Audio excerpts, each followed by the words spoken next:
Hello everybody, আজকে আমরা class 7-এর lesson 7 Mowgli among the wolves এই চ্যাপ্টারের অনুশীলনীগুলো করব।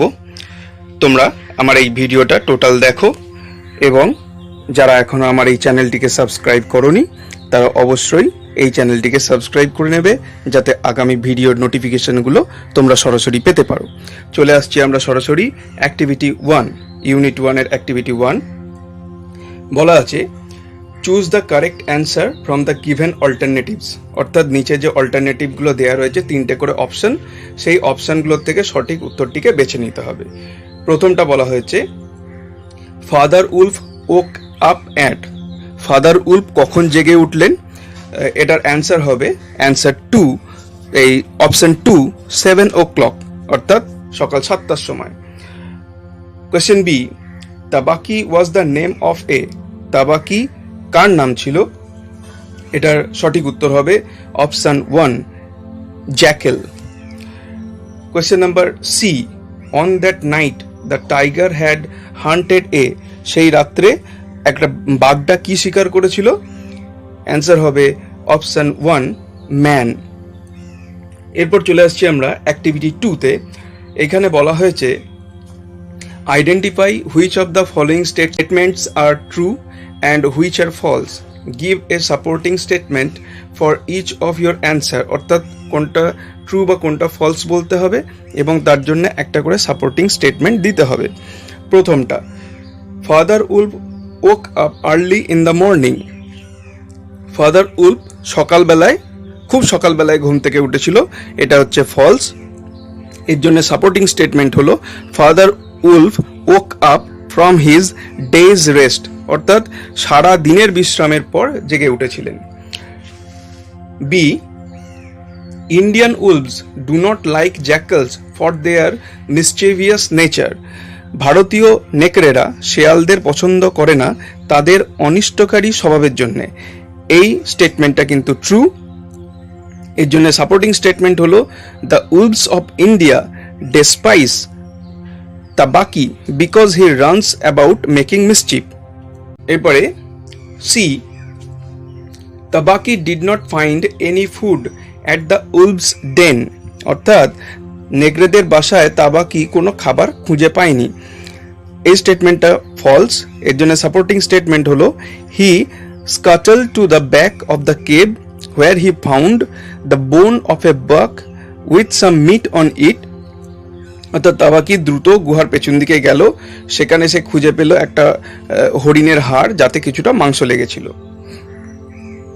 এরপর হচ্ছে D, the wolf family was not at all pleased two here the compliments, অর্থাৎ নেকড়ে পরিবার আদৌ সন্তুষ্ট ছিল না প্রশংসা বাক্য শুনে। এটা কিন্তু ট্রু। এর জন্য সাপোর্টিং স্টেটমেন্ট হচ্ছে now Tabaqui knew as well as anyone else that there is nothing so unlucky as to compliment children to their faces. Next হচ্ছে E, Shere Khan lived in the forest area 20 miles away from the wolves, অর্থাৎ নেকড়েদের থেকে 20 mile দূরে একটা জঙ্গলের মধ্যে শের খাঁ বাস করত। এই স্টেটমেন্টটা ফলস। সাপোর্টিং স্টেটমেন্ট হচ্ছে Shere Khan was the tiger who lived near the Waingunga river 20 miles away, অর্থাৎ শের খাঁ ওই বাঘটি ওই উইনগঙ্গা নদীর পাশে 20 মাইল দূরে বাস করত। আচ্ছা, নেক্সট হচ্ছে activity 3, answer the following questions by referring to the text, এই টেক্সট থেকে উত্তর খুঁজে নিয়ে এই প্রশ্নগুলির উত্তর দিতে হবে। A question, how did Father Wolf come out of sleepiness, মানে বাবা নেকড়ে কিভাবে তার ঘুম ভাব থেকে বেরিয়ে এসেছিল?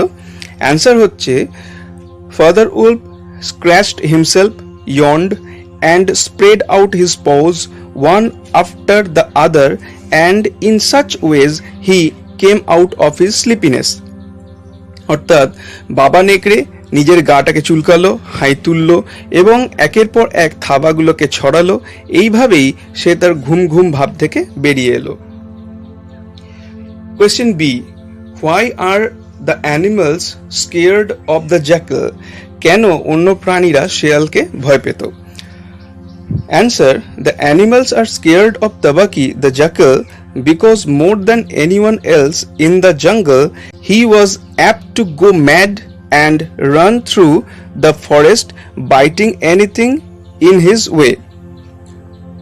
অন্য প্রাণীরা তাবাকি ওই শিয়ালটিকে ভয় পেত কারণ অন্য যে কোনো জঙ্গলে প্রাণীর চেয়ে সে পাগল হতে পটু এবং তখন জঙ্গল জুড়ে ছুটে বেড়াতো এবং রাস্তায় যা পেত তাই কামড়াতো।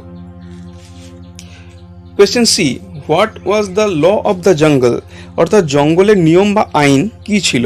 Answer: the law of the jungle was that no one had the right to change his quarters without due warning.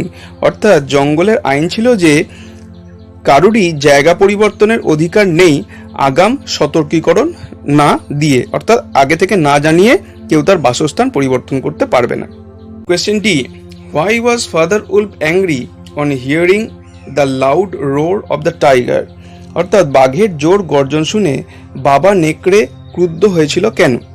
Answer: Father Wolf was angry hearing the loud roar of the tiger because the roar of the tiger would frighten all game within 10 miles and he had to kill for 2 in those days.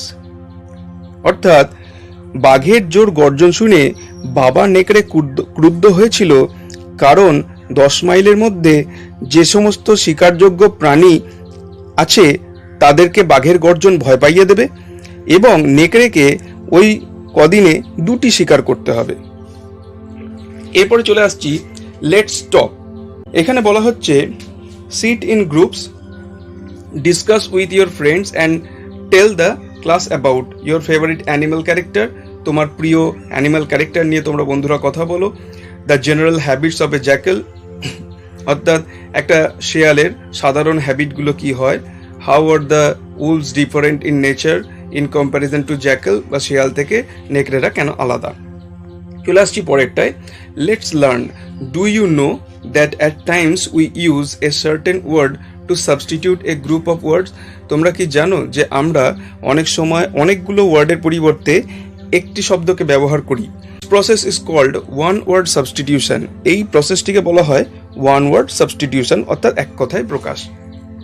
উদাহরণ দেওয়া হয়েছে, দেখো, এ disease in which one is scared of water. একটা রোগ যাতে একজন লোক জলপানে ভয় পায় তাকে বলা হয় হাইড্রোফোবিয়া, অর্থাৎ জলাতঙ্ক। পরেরটা বলছে an animal that lives on the flash of other animals. একজন প্রাণী যে অন্য প্রাণীর মাংসের ওপর মাংস খেয়ে বেঁচে থাকে তাদেরকে বলা হয় কার্নিভোরাস, অর্থাৎ মাংসাশী প্রাণী। Number 3, an animal that lives on plants. একজন প্রাণী যে গাছপালা খেয়ে বেঁচে থাকে তাদেরকে আমরা বলি হার্বিভোরাস, অর্থাৎ তৃণভোজী।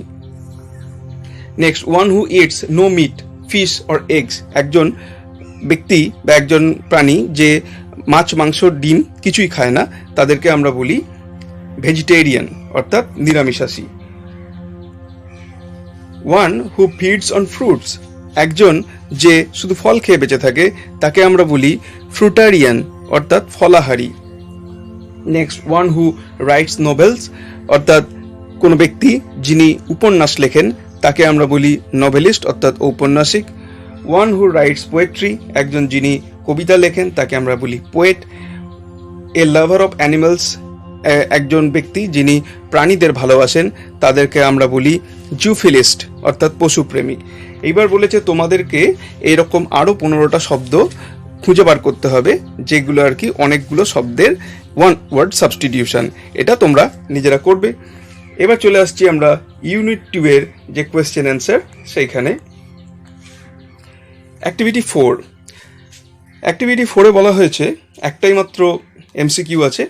সেখানে বলা হচ্ছে which are the 2 animals that supported the wolf family to rear up Mowgli. অর্থাৎ মোগলিকে কোন 2টি প্রাণী নেকড়েকে সমর্থন করেছিল মোগলিকে তাদের পরিবারে বড় করার ব্যাপারে। সঠিক উত্তর হচ্ছে অপশন বি, বালু অ্যান্ড বাঘিরা। নেক্সট আসছি আমরা অ্যাক্টিভিটি 5।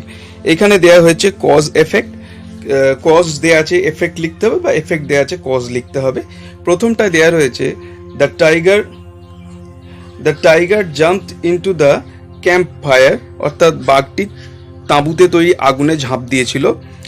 এর এফেক্ট হবে he had burned his fit, অর্থাৎ সে তার পা পুড়িয়ে ফেলেছিল। নেক্সট,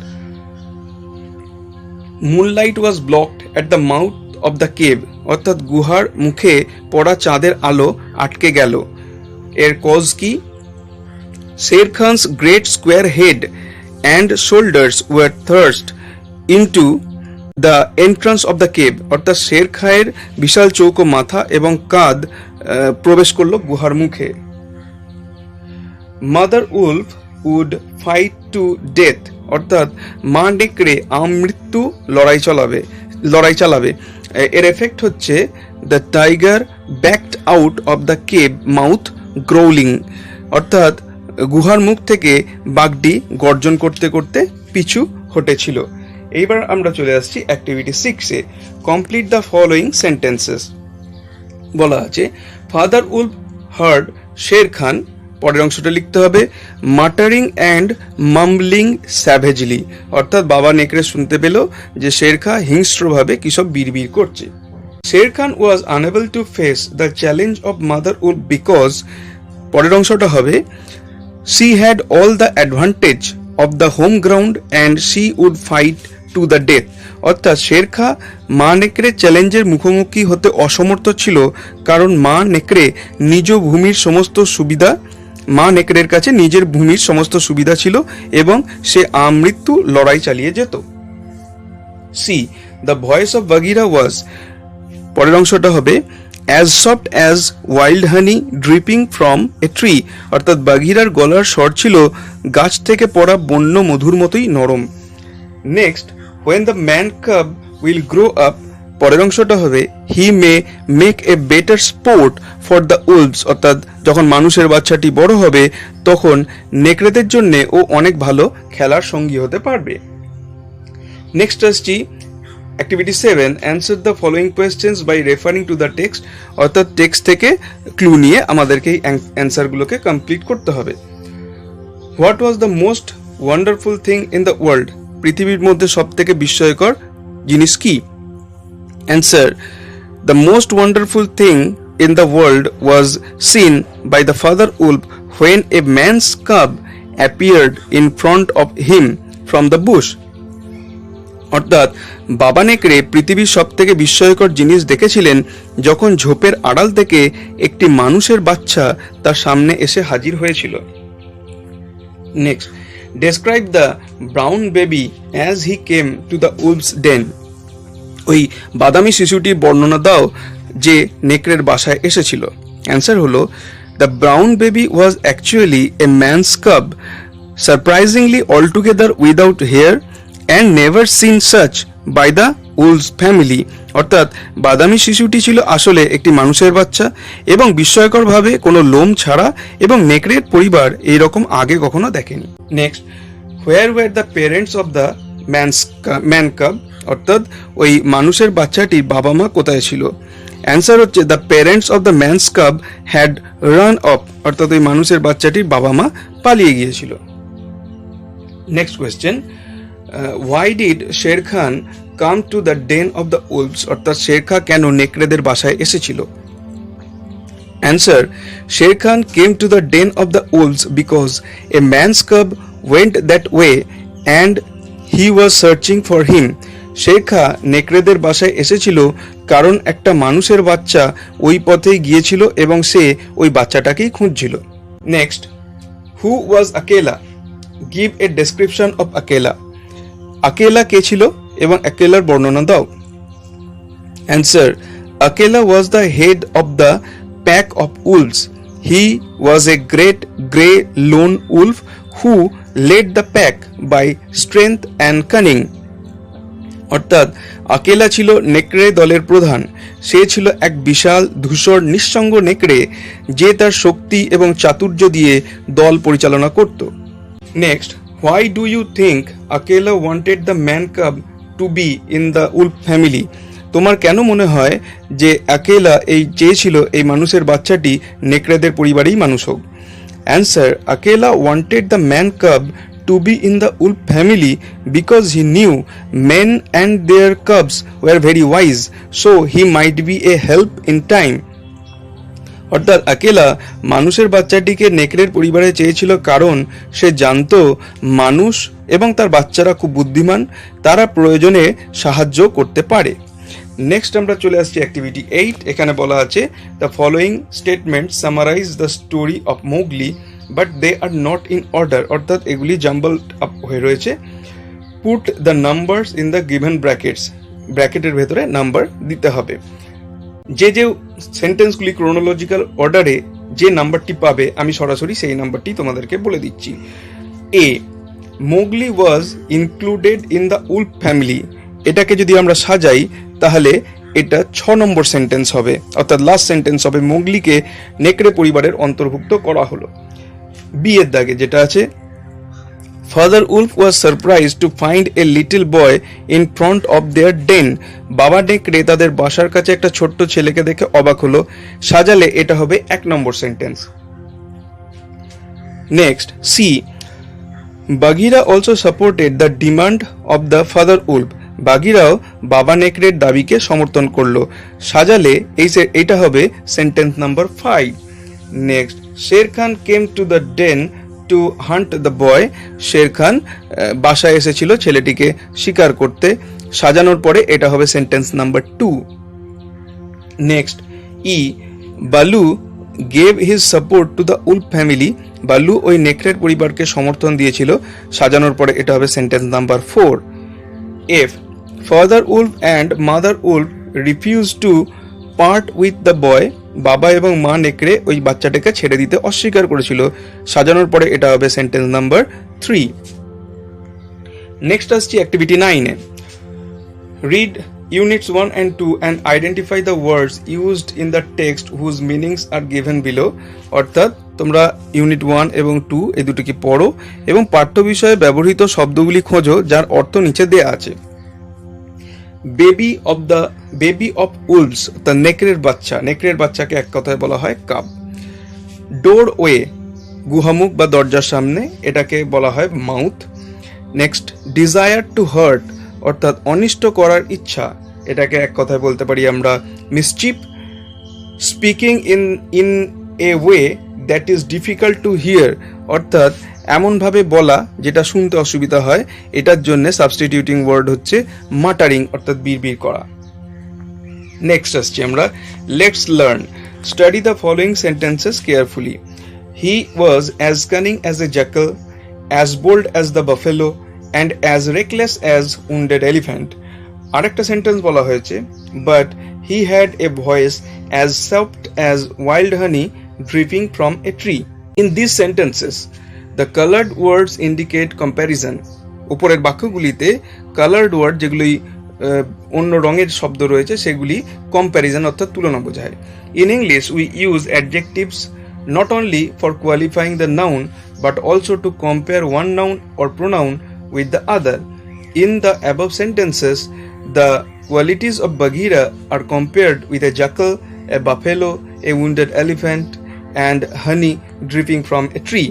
অর্থাৎ ইংরেজিতে আমরা বিশেষণ কেবলমাত্র নাউনের গুণ বোঝাতেই ব্যবহার করি না, একটি নাউন বা প্রোনাউনের সঙ্গে অন্য একটি তুলনা করতেও ব্যবহার করি। ওপরের বাক্যগুলিতে বাঘিরার গুণাবলী তুলনা করা হয়েছে শেয়ালের সাথে, মহিষের সাথে, আহত হাতিদের সঙ্গে এবং গাছ থেকে ঝরে পড়া মধুর সঙ্গে। Let us take some more examples of comparison. এই ধরনের আরও কিছু কম্প্যারিজন আমরা দেখে নিই। অ্যাজ কুল অ্যাজ কিউকাম্বার, অর্থাৎ শসার মতো শীতল। অ্যাজ সফট অ্যাজ উল, অর্থাৎ পশমের মতো নরম। অ্যাজ রেড অ্যাজ রোজ, অর্থাৎ গোলাপের মতো লাল। অ্যাজ হোয়াইট অ্যাজ স্নো, অর্থাৎ বরফের মতো সাদা। অ্যাজ হার্ড অ্যাজ স্টোন, পাথরের মতো কঠিন। অ্যাজ বিজি অ্যাজ বি, মৌমাছির মতো ব্যস্ত। অ্যাজ ড্রাই অ্যাজ বোন, অর্থাৎ হাড়ের মতো শুকনো। This comparisons are known as similes, এইগুলোকে আমরা সিমিলি বলে চিনি, এগুলো এক এক ধরনের figure of speech. Activity 10, make sentences with the following similes. ওই যে সিমিলি নিচে যেগুলো দেওয়া রয়েছে সেই সিমিলিগুলো দিয়ে আমাদের সেন্টেন্স তৈরি করতে হবে। তাহলে আমরা সেন্টেন্সগুলো করে ফেলি। ফার্স্ট রয়েছে অ্যাজ হোয়াইট অ্যাজ স্নো, অর্থাৎ বরফের মতো সাদা। সেন্টেন্স হবে the old man's hair is as white as snow.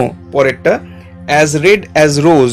Sentence হবে the girl's lips are as red as rose. Next as brave as a lion. Sentence হবে in his duel he is as brave as a lion. Next, as big as an elephant. The statue is as big as an elephant. As free as a bird, I am roaming as free as a bird. As easy as ABC, the solution of the problem was as easy as ABC. এই সেন্টেন্সগুলো আমরা করতে পারি। Next, let's learn. Study the following sentences taken from the text. Text থেকে যে লাইনগুলো নেওয়া হয়েছে সেগুলোকে একটু পড়ে দেখা যাক। He has burned his feet, Baloo has spoken on his behalf, its parents have run off. In each of the above sentences have or has is associated with the past participle of the verb burn, speak and run. In English, such structures are called present perfect tense. In other words, present perfect tense can be formed with the following verb structure: have oblique has plus past participle form of the verb. অর্থাৎ এখানে বলা হয়েছে যেটা উপরে উল্লিখিত প্রত্যেকটি বাক্যে have বা হ্যাজ কোনো ভার্বের পাস্ট পার্টিসিপল রূপের সঙ্গে যুক্ত, যেমন কোথাও বার্ন, কোথাও স্পিক, কোথাও রান, এইগুলোর পাস্ট পার্টিসিপল হয়েছে। ইংরাজিতে এই ধরনের ক্রিয়াপদের গঠনকে বলা হয় প্রেজেন্ট পারফেক্ট টেন্স। অন্যভাবে বলতে গেলে প্রেজেন্ট পারফেক্ট টেন্স গঠিত হয় হ্যাভ বা হ্যাজ তার সঙ্গে ভার্বের পাস্ট পার্টিসিপল রূপ, অর্থাৎ হচ্ছে ভার্ব 3, V3 বলা হয় এটাকে। Next, present perfect tense indicates that the action has just been completed but the effect of the action is still present. Present perfect tense বোঝায় যে কোনো কাজ এইমাত্র সম্পন্ন হয়েছে কিন্তু তার ফল এখনো বর্তমান। আরও কিছু এক্সাম্পল আমরা দেখে নিতে পারি। I have just completed my task, অর্থাৎ আমি এইমাত্র কাজটি সম্পূর্ণ করেছি। Meena has just reached our house, অর্থাৎ মিনা এইমাত্র আমাদের বাড়িতে পৌঁছেছে। Imran has taken all his books to the school, Imran তার সমস্ত বই নিয়ে বিদ্যালয়ে গেছে। The dog has eaten its food, অর্থাৎ my dog has eaten its food, অর্থাৎ আমার কুকুরটি তার খাবার খেয়েছে। We have won the match, আমরা খেলাটি বা প্রতিযোগিতাটি জিতেছি। এবার আসছি অ্যাক্টিভিটি 11। এখানে বলা হয়েছে underline the present perfect tense in the following sentences, অর্থাৎ নিচের বাক্যগুলির মধ্যে প্রেজেন্ট পারফেক্ট টেন্সটিকে আন্ডারলাইন করতে হবে। প্রথম sentence, they have worked till sunset, এখানে আন্ডারলাইন করতে হবে হ্যাভ ওয়ার্কড। পরেরটা, he has gone to sleep, underline করতে হবে has gone. The actor has received the award, underlined হবে has received. Next, Shere Khan and Tabaqui have been unsuccessful, underline হবে have been. এবং Baloo has supported the wolves, underline করতে হবে has supported. Next আসছি activity 12। Make sentences with the following words using the present perfect tense of the verb forms, অর্থাৎ নিচের শব্দগুলি যেগুলি দেওয়া রয়েছে এখানে সেইগুলিকে তার পাস্ট পারফেক্ট টেন্স ব্যবহার করে একটা করে সেন্টেন্স তৈরি করতে হবে। প্রথমটা, finish. I have finished my reading in time, অর্থাৎ আমি সঠিক সময় আমার পড়া শেষ করেছি। Hear, Amiyababu has heard the news, হিয়ারের পাস্ট পার্টিসিপল হার্ড, অমিয়বাবু খবরটি পেয়েছেন। Next, lead, the shepherd has led the flock of sheep, অর্থাৎ মেষপালক মেষের দলটিকে চালনা করলেন। Next, take, she has taken her tea in the morning, অর্থাৎ সকালে তিনি চা পান করেছেন। Next, come, my younger brother has come, আমার ছোট ভাই বাড়ি এসেছে। show, he has shown me his notebook, সে আমাকে তার নোটবুকটি দেখিয়েছে। shine, the sun has shone for a long time, সূর্য দীর্ঘক্ষণ ধরে কিরণ দিয়েছে। let's learn, চলো কিছু শিখি। Now Look at the verbs in these sentences. Do you find any different with the present perfect forms? তুমি কি কোনো ডিফারেন্স খুঁজে পাচ্ছ প্রেজেন্ট পারফেক্ট ফর্মের মধ্যে? Tabaki sat still, rejoicing in the mischief that he had made. The actor had been to Kashmir. She had gone to work. Ramu had not eaten for many days. Sher Khan had jumped into the campfire. In each of these sentences, had is used with the past participle form or third form of the verb of the following verbs be, go, eat, and jump. The verb structures are in past perfect forms. Past perfect tense is used when the action was completed a long time ago, but the effect of the action remained for some time in the past. অর্থাৎ এখানে বলা হয়েছে যে এই প্রত্যেকটি বাক্যে had ব্যবহার করা হয়েছে বিভিন্ন ক্রিয়াপদের পাস্ট পার্টিসিপল ফর্মের সঙ্গে। ক্রিয়াপদগুলি কখনো বি, গো, ইট, জাম্প ইত্যাদি। এক্ষেত্রে ক্রিয়াপদের আকার হলো পাস্ট পারফেক্ট টেন্স। কোনো একটি কাজ অনেক অতীতে সম্পূর্ণ হয়েছে কিন্তু তার ফল অতীতকালের একটা সময় পর্যন্ত বর্তমান ছিল, তাকে বলা হয় পাস্ট পারফেক্ট টেন্স। এবার আমরা চলে আসছি অ্যাক্টিভিটি 13-এ। এখানে বলা হয়েছে make sentences with the past perfect tense of the following verbs. নিচের যে ওয়ার্ডগুলি দেওয়া রয়েছে সেই ওয়ার্ডগুলি দিয়ে পাস্ট পারফেক্ট টেন্স ধরে আমাদের কিছু বাক্য তৈরি করতে হবে। First word run. The man had run after the thief, অর্থাৎ লোকটি চোরের পেছনে দৌড়েছিল। Begin. Runa had began to prepare the garden much earlier. Runa অনেক আগেই বাগানের প্রস্তুতি শুরু করেছিল। Call. He had called me several times, তিনি আমাকে অনেকবার ডেকেছিলেন। Watch. Rama had watched the cricket match, Rama cricket প্রতিযোগিতাটি দেখেছিল। Play. Our team had played really well, আমাদের দল খুব ভালো খেলেছিল। Drop. Jatin had dropped the glass, অর্থাৎ যতীন কাঁচটি ফেলে দিয়েছিল। Burn. The farmer had burned the weeds, অর্থাৎ চাষি আগাছাগুলিকে পুড়িয়ে ফেলেছিল। নেক্সট আসছি activity 14। Choose the correct option of the given verb forms, অর্থাৎ যে ভার্ব ফর্মগুলি দেওয়া রয়েছে তার সঠিক ফর্মটাকে ব্যবহার করতে হবে। The jackal found only a bone to eat as the wolves, সঠিক উত্তর হবে হ্যাড ইটেন এভরিথিং। নেক্সট হচ্ছে B. Father wolf had waken up at 7 in the evening. Next, Bagheera and Balu had supported the demand of the wolf family. Next, D. I have finished my task well before the scheduled time. Next, E. Mary Kom had won a bronze medal in the London Olympics. Next হচ্ছে activity 15. এখানে বলেছে fill in the blanks with the correct form of the verbs given in brackets. ব্র্যাকেটে যে verb ফর্মগুলি দেওয়া রয়েছে তার সঠিক tense দিয়ে আমাদেরকে সঠিক ফর্ম দিয়ে আমাদের এই শূন্যস্থানগুলি পূরণ করতে হবে। আমি একদম সরাসরি সঠিকটা বলে দিচ্ছি। মোগলি's parents had run away leaving the little baby. Sher Khan had come to the cave of the wolves in search of Mowgli. The wolves wanted to rear up Mowgli. Bagheera and Balu supported the demand of the wolves. Finally, Akela agreed. Next আসছি activity 16 এবং 17, যেখানে দুটি writing রয়েছে। এই রাইটিংগুলি আমরা এর পরের অংশে বলছি। এবার আমরা শুরু করছি অ্যাক্টিভিটি 16, যেখানে একটা স্টোরি লিখতে বলা হয়েছে এবং তার একটা টাইটেল দিতে বলা হয়েছে। আমরা শুরু করছি স্টোরির নাম দেওয়া হয়েছে the hare and the tortoise, অর্থাৎ খরগোশ ও কচ্ছপের গল্প। Once upon a time there lived a tortoise and a hare, অর্থাৎ কোন একটা সময় এক জায়গায় একটা কচ্ছপ এবং একটা খরগোশ বাস করত। দ্য হেয়ার ওয়াজ বোস্টফুল, অর্থাৎ খরগোশ ছিল খুব অহংকারী। He challenged the tortoise to a race, সে কচ্ছপকে একটা দৌড় প্রতিযোগিতায় আহ্বান করলো। হাম্বলি দ্য টর্টয়েস এগ্রিড, এবং বিনয়ীভাবে কচ্ছপ রাজি হয়ে গেল। দ্য রেস স্টার্টেড, প্রতিযোগিতা শুরু হলো।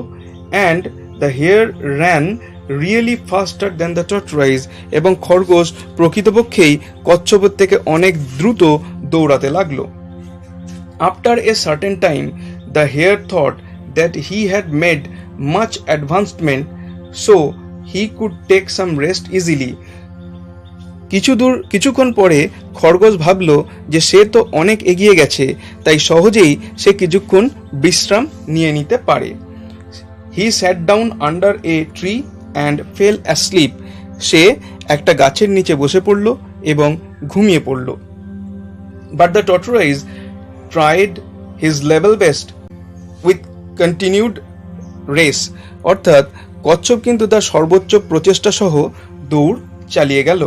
The tortoise reached the goal first and found that there was no hare. অর্থাৎ কচ্ছপ লক্ষ্যবস্তুতে প্রথমে পৌঁছে গেল এবং দেখলো সেখানে কোনো খরগোশ ছিল না। The hare was defeated. খরগোশ হেরে গেল and he learned a lesson that complacency is always harmful. খরগোশ হেরে গেল এবং সে একটা শিক্ষা পেল যে আত্মতৃপ্তি সবসময় ক্ষতিকারক হয়। পরের যে রাইটিংটি রয়েছে অ্যাক্টিভিটি 17, এই রাইটিংটি এবার আমরা বলে দিচ্ছি। এটা একটা লেটার, এটা একটা পার্সোনাল লেটারের ক্ষেত্রে তোমরা দেখতে পাচ্ছ উপরে ডান দিকে যে চিঠিটি লিখছে তার ঠিকানা সংক্ষেপে এবং তার সঙ্গে অবশ্যই ডেট দিতে হবে। এখানে আমরা দেখতে পাচ্ছি 4/2 রামকৃষ্ণপল্লী, বাঁকুড়া মেন রোড, বাঁকুড়া, এবং ডেট দেওয়া রয়েছে 30/10/2015 এবং যাকে উদ্দেশ্য করে লেখা হচ্ছে তার অ্যাড্রেসটা দেওয়া থাকবে চিঠির বাঁ দিকের নিচে কোণে। মৌমিতা সামন্ত, এবং যেহেতু এটা স্টুডেন্ট এবং তার নামটা হয়তো পোস্ট অফিসে জানে না, সেই জন্য তাকে C/O অর্থাৎ কেয়ার অফ দিয়ে তার বাবার নামটা লিখে দিতে হবে, ভিলেজ পোস্ট, এবং অবশ্যই পিন নাম্বার দিতে হবে। এখানে দেওয়া নেই, তোমরা অবশ্যই দেবে। তো চিঠি শুরু করা হচ্ছে কি বিষয়ে, যে suppose you have visited the zoo with your parents, write a letter to your friend telling him about your experience. অর্থাৎ তুমি একটা চিড়িয়াখানা ঘুরতে গেছিলে, সেই অভিজ্ঞতা নিয়ে তুমি চিঠি লেখো। মাই ডিয়ার মৌমিতা, প্রিয় Moumita, I think you are well, আমি আশা করি তোমরা ভালো আছো। Let me share a happy experience that I have recently got, সম্প্রতি একটা খুব আনন্দের অভিজ্ঞতা আমার হয়েছে, সেইটাই আমি তোমার সঙ্গে এখানে ভাগ করে নিতে চাই। Last Sunday with my family we went to the Kolkata zoo. গত রবিবার আমার পরিবারের সাথে আমরা কলকাতা চিড়িয়াখানা ঘুরতে গেছিলাম। As it is winter the very journey started with enjoyment, যেহেতু এটা শীতকাল সেই জন্যে জার্নিটা খুবই আনন্দের সঙ্গে শুরু হয়েছিল। Then we entered into the zoo, তারপরে আমরা গিয়ে জুয়ের ভেতর প্রবেশ করলাম। I saw lot of migratory birds, আমি অনেক পরিযায়ী পাখি দেখতে পেলাম। সো কালারফুল, খুবই রং বেরঙের পাখি তারা। ফ্লোটিং অন দ্য লেকের জলে তারা ভেসে বেড়াচ্ছিল। I also saw different types of snakes, আমি অনেক ধরনের সাপ দেখলাম। Then we went to the cages of the tigers, তারপর আমরা বাঘেদের খাঁচার কাছে গেলাম। Those were really awe inspiring, এবং সেগুলো সত্যি সত্যি ভয় লাগার মতো। But again I felt pity of them as I think they should not be caged in such a narrow space, কিন্তু তারপর ওদের দেখে আমার দয়াও হলো, যেহেতু আমার মনে হলো ওইটুকু জায়গায় ওদেরকে খাঁচাবন্দি করে রাখা উচিত নয়। For protection, reserve forest will be a much better place to live for them. ওদের সুরক্ষার জন্যে, ওদের বেঁচে থাকার জন্য সংরক্ষিত অরণ্য অনেক ভালো জায়গা। The short tour has given us great refreshment, এই অল্প সময়ের বেড়ানো আমাদের অনেক তরতাজা করেছে। Next time I want you and your family to share such kind of tour, আমি চাই পরের বার তুমি এবং তোমার পরিবারও এই ধরনের ভ্রমণে অংশগ্রহণ করো। উইথ বেস্ট উইশেস, শুভেচ্ছা সহ ইউর ফ্রেন্ড রিজিয়া, তোমার বন্ধু রিজিয়া। তো এইখানেই আমাদের ক্লাস 7-এর লেসন 7 এটার অনুশীলনী, রাইটিং, গ্রামার সমস্ত শেষ হলো। ভিডিওটি ভালো লাগলে অবশ্যই আমার এই চ্যানেলটিকে সাবস্ক্রাইব করো এবং পরের ভিডিওর জন্য অপেক্ষা করো। Thank you.